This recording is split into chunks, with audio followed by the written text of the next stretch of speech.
In today's video, you will hear some secrets people anonymously shared, which would ruin their life if it came out. If you like my content, do like and subscribe. I am creating content to try to raise funds for my dad's treatment. So if you want to support his ongoing battle, the GoFundMe link is in the description section below. Thank you so much for being here. And now, let's get started. Story 1. Background: I'm a guy in my late 20s who was taken into care, aged 7. Everyone around me already knows that I was brought up by foster families, because I had a shit early childhood.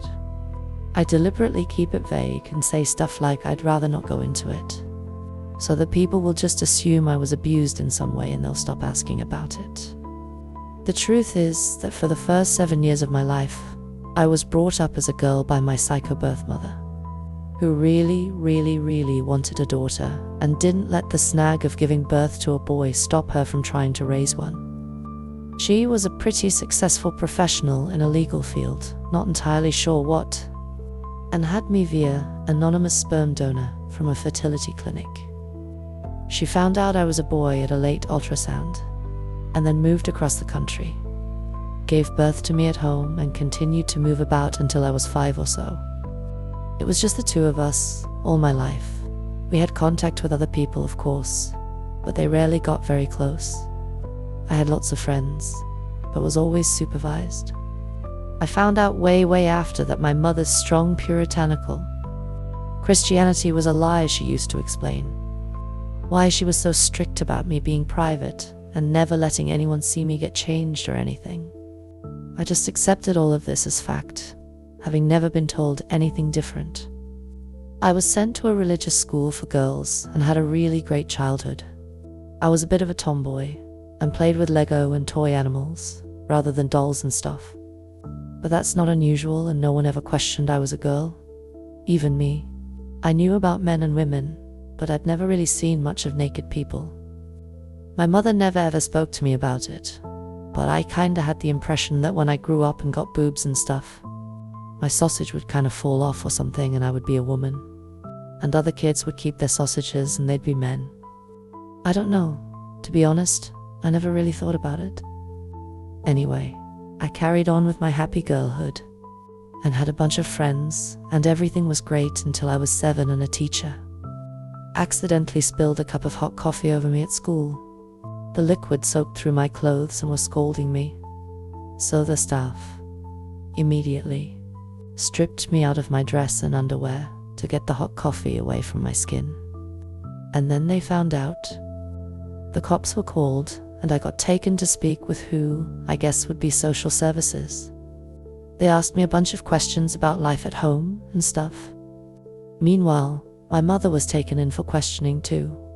She refused to acknowledge me as male and insisted I was her daughter, because she was, delusional and stuff. I wasn't allowed to go back home, but got put with a foster family and went through loads of therapy and stuff. The worst part was that literally overnight, I lost everything. My mother, my home, all my toys, all my clothes. I moved to school, so lost all my friends. They cut all my hair off and told me I wasn't a girl anymore. It was really traumatic. The first foster home wasn't that great. They had 3 boys already, and going from a sheltered religious only child upbringing to a roof and tumble, testosterone-filled environment was really difficult. They tried to force me to be masculine, and I was just too confused about what they wanted. Anything girly was reprimanded, and I felt so lost and alone because nothing I did was right. I tried to unalive myself when I was 11, and again at 13 because I didn't feel I fitted in anywhere. After the second attempt, they moved me to a different foster family, who were awesome. I considered them to be my parents. They actually stood up for me. The first thing was that they let me grow my hair. From when I got taken into care, they buzzed my hair short, and I hated it. They always had to hold me down and do it forcibly, while I was crying and fighting. My new parents flatly refused to do it and said that loads of boys had long hair. They also let me quit karate and football and take up swimming and jazz dance.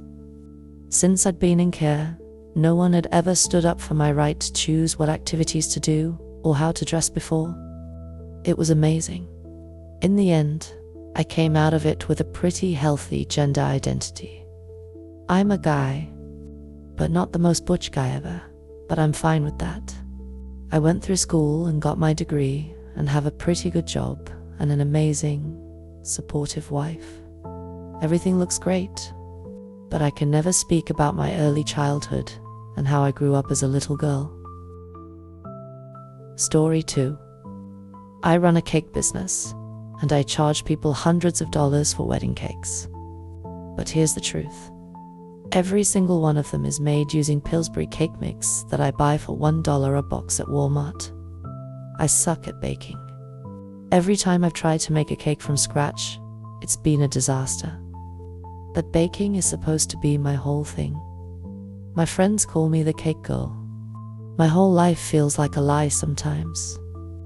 People compliment my cakes all the time. They rave about how delicious they are and swear they're so much better than any box-mixed cake. They tell me there's no way they could ever bake something so delicious themselves. But guess what?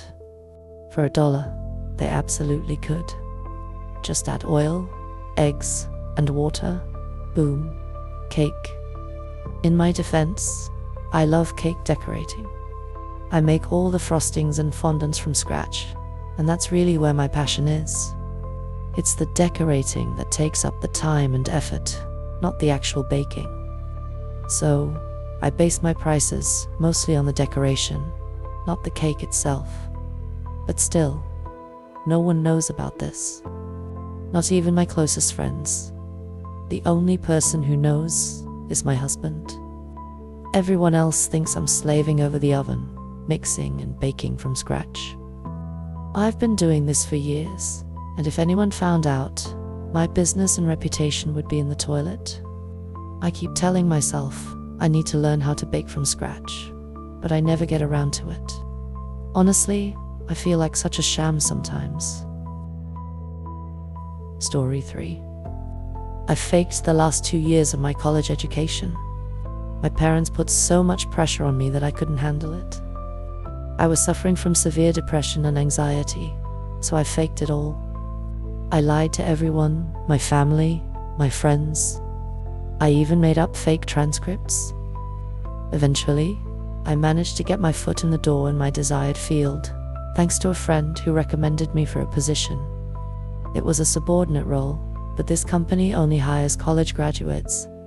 No one ever double-checked my credentials, because I came so highly recommended. My hope is that by the time I need to find another job, I'll have built enough experience here to get by on that alone. I work for a very prestigious company, so that would count for a lot. I'm not bad at my job, either. In fact, I'm actually quite good. But deep down, I'm terrified. I'm constantly afraid that eventually, I'll hit a wall I can't get past, and the lie will come to light. I've carried this secret for almost a decade. It's a relief to finally say it out loud, even if it's anonymous. I can't tell anyone I love. My silence feels like my prison. Story 4. There was this girl I had a crush on from the moment I first saw her on campus. A few weeks later, she started dating this guy who seemed like a complete jerk. By chance, I ended up in a study group with him and a few mutual friends. During the session, he casually mentioned how he didn't find her that attractive and how he was interested in other girls. Hearing that bothered me, so I took matters into my own hands. I sent her an anonymous email, using one of those websites, warning her about the things he said and hinting at the fact that he wasn't exactly being faithful. Not long after, she found out he was cheating, and they broke up. The girl, well, she's now my wife. We've been together for 13 years and got married in 2022. To this day, she has no idea it was me who sent that email, and no one else knows either. Story 5. It's not life-ruining, but it makes me feel like shit every time I think about it. I have a blind brother. When we were kids, I used to get so frustrated by all the extra attention he got, and how I was expected to be more responsible with him than my peers were with their siblings. So, when we'd go out to play or head to the store without adults, I would sometimes abandon him in unfamiliar places. I'd quietly stand back and watch as anxiety set in, while he tried to figure out where he was. And it gets worse. I was pretty smart as a kid, and I knew being the smart one was how I got attention. So, when I would help him with homework, I'd intentionally teach him all the wrong answers to keep being seen as the smarter sibling. Today, my brother is my best friend. He's in college, lives independently, and is honestly one of the most intelligent people I've ever known. I've spent years trying to be the best big sister I can, but I still feel so guilty for how I treated him when we were younger. After posting this, I finally called my brother. I caught him on his way to a study group and confessed everything. He laughed it off, saying he understood how frustrating it must have been for me. He told me that all the good I've done as a sister far outweighs anything bad, and that he loves me more than anything. I'm so glad I spoke to him, and I encourage anyone else who's carrying guilt to talk to someone if they can. Story 6. I still have imaginary friends, and I'm almost 30. For a long time, they disappeared. I don't know why or how, but they were just gone. I couldn't see them, I couldn't hear them, not like I used to when I was younger. It left me feeling empty, and I spent years hoping I could somehow bring them back. Then, 2 weeks ago, something changed. I don't know how I did it, but I managed to break through whatever that barrier was. Since then, I've spent every day hanging out with and talking to a character from a well-known TV show. I can't really see him physically, but I can picture him with my mind's eye. He's almost always with me. Right now, he's sitting on my bed, waiting for me to log off. I promised him I'd get off the computer a while ago, but Reddit called. He's been coming to work with me every day for the past 2 weeks, and we even share meals kind of. I mentally duplicate the food for him, since of course, he can't physically touch anything. It's brought me so much joy. I know some people would say he isn't real, but something about him feels real enough to me, and that's all that matters. I'm happy again. Story 7. For 5.5 years, I've faked having a chronic pain condition to avoid going to middle school and high school. I ended up on a homebound program, which allowed me to study from home at my own pace instead of attending regular classes. I managed to deceive my family, teachers, friends, and even a team of medical professionals into believing my symptoms were real. Over the years, my family racked up more than $100,000 in medical bills. Just what the insurance didn't cover because of all the tests, treatments, and doctor visits. I didn't realize how massive the bills were until much later, and that's one of the main reasons I decided to end the lie. When I graduated from high school and got accepted into a good university, I decided that my pain should magically disappear. No one questioned it. My medical team just attributed it to me nearing the end of puberty. What I did was incredibly selfish, and I know my family is still struggling under the weight of the debt I caused. I plan to pay them back someday. The whole thing started because, at 12 years old, I absolutely hated school. I tried to end the lie at the beginning of each school year, but always fell back into saying the pain was too bad for me to attend. Now, I feel awful about what I did, but I can't tell anyone. If I confessed, no one would ever trust me again. Story 8. I used to hear voices for years. It started when I'd walk into my room and say hello to my lane poster. I've always over-personified objects, and eventually, she started responding. Over time, I could talk to her anywhere at school. On the bus end, I'd put in headphones so no one would notice me talking to myself, even though it was barely audible. Eventually, Lane told me she was a god, and I was too, but there were two others who didn't really like me, so they rarely spoke. After some time, maybe years, things changed. Lane split into two voices. One stayed sisterly, comforting me when I was upset, especially when I cried myself to sleep. I could feel her holding me, telling me things would be alright. But the other, Misery, was cruel. She pretended to be Lane at first, then revealed herself. She'd tell me I was worthless, that I should punish myself, and that everyone hated me. Misery could shapeshift to look like Lane, but when I called her out, she'd turn back. It became a game of trying to figure out who I was really talking to. Then one day, the voices were just gone. It's like I woke up from the whole experience. At the time, I truly believed they were gods speaking to me. But as I started seeing things more clearly, I realized I was hallucinating. Eventually, I became conscious of pulling them up myself, like I was forcing their responses. When they weakened, I let them go. That's not my secret, though. I've told a few trusted people about that part. The real secret is that I miss them. I miss them all the time, even Misery. They were like my family, closer to me than anyone I know now. I didn't have to reach out to real people and explain my thoughts. Lane would always push me until I admitted the truth to myself. Misery, for all her cruelty, helped me find my weakest points, and I worked on them. The sisterly Lane could calm me down in a way no one in the real world can. You can't imagine what it's like to be comforted by someone who exists inside you. Now, even though I have friends and family, I feel lonelier than I did back then. I can't just call up a voice in my head when I'm feeling down. Instead, I have to reach out to real people, and they don't know what I'm hiding or what I really need to say, unless I tell them.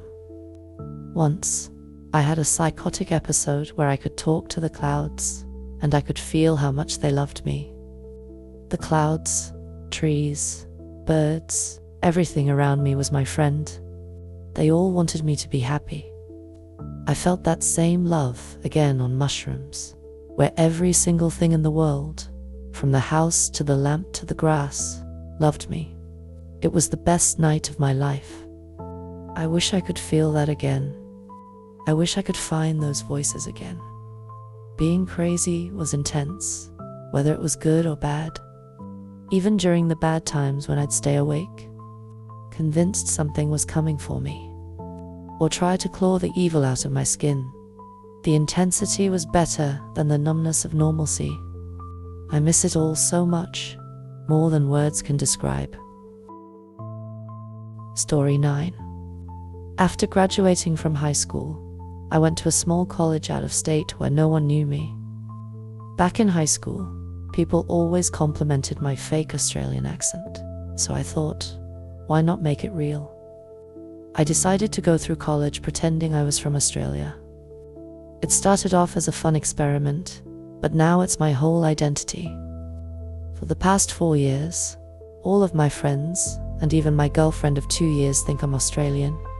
I've created a completely fake backstory, family, and past, all based on this made-up version of me.